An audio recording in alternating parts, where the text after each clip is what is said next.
নেতৃত্বে একটি বিশাল মিছিল এসে উপস্থিত হয়েছে। আমরা মাঝে এসে উপস্থিত হয়েছে। এ পর্যায়ে আপনাদের সম্মুখে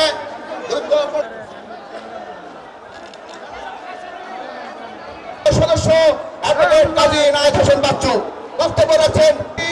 যুব দলের একটি বিশাল মিছিল মামুন রেজা খান ঢুকতে দেওয়া হবে না। আমাদের নেতৃবৃন্দ বক্তব্য রাখবে।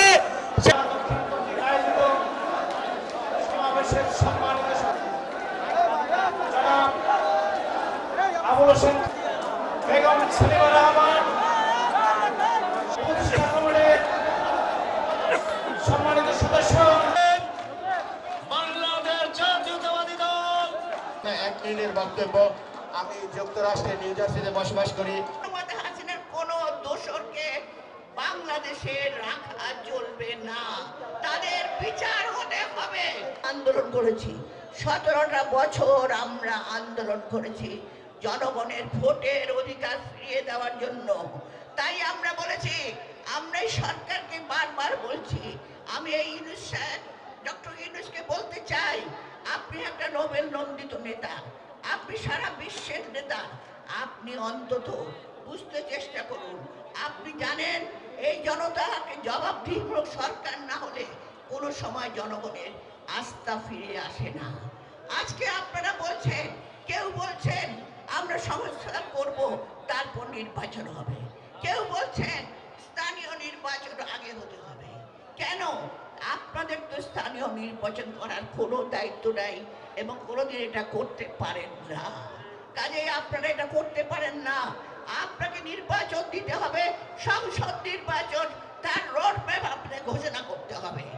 আর যে আপনারা দল করবেন, সরকার থেকে বের হয়ে দল করুন, নির্বাচনে আসুন, নিশ্চয়ই জনগণ আপনাদেরকে ভালোবাসবে। কারণ আপনারা বুকের রক্ত দিয়েছেন, আপনারা দিয়েছেন অনেক মায়ের সন্তানরা বুকের রক্ত দিয়েছে এই আন্দোলনে। কাজেই জনগণ নিশ্চয়ই আপনারা ভালোবাসবেন এবং জনগণ আপনাদেরকে হয়তো নির্বাচিত করবেন। কোন কাকে নির্বাচিত করলো সেটা বিএনপি দেখার ব্যাপার নয়। বিএনপি দেখার ব্যাপার জনগণ তার মৌলিক অধিকার ফিরে পেয়েছে কিনা। আজকে যখন আমরা আয়নাঘরের আজকে দরকার ঐক্যবদ্ধ সরকার, যে ঐক্যবদ্ধ যদি জনতা আমরা না করতে পারি, তাহলে আমাদের আগামী নির্বাচনকে নানা রকম ভাবে নানা অছিলায় পিছিয়ে যাওয়ার চেষ্টা করা হবে।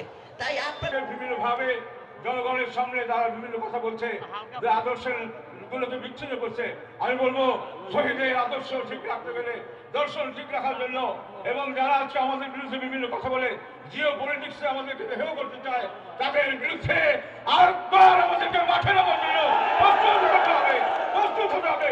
থাকবো ইনশাআল্লাহ আপনাদের সাথে, যতক্ষণ পর্যন্ত দেশনেত্রী খালেদা জিয়া ফিরে আসে, যতক্ষণ পর্যন্ত বাংলাদেশ জাতীয়তাবাদী দল ক্ষমতায় আসে, যতক্ষণ পর্যন্ত তারেক রহমান ফেরত আসবে।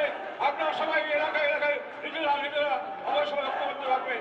আমাদের কমিটিগুলো গঠন করার পরে সারা দেশে ইনশাআল্লাহ আমরা একটি বিজয়ের জন্য আগামী দিনে আরেকটি বড় আন্দোলন তৈরি করবো।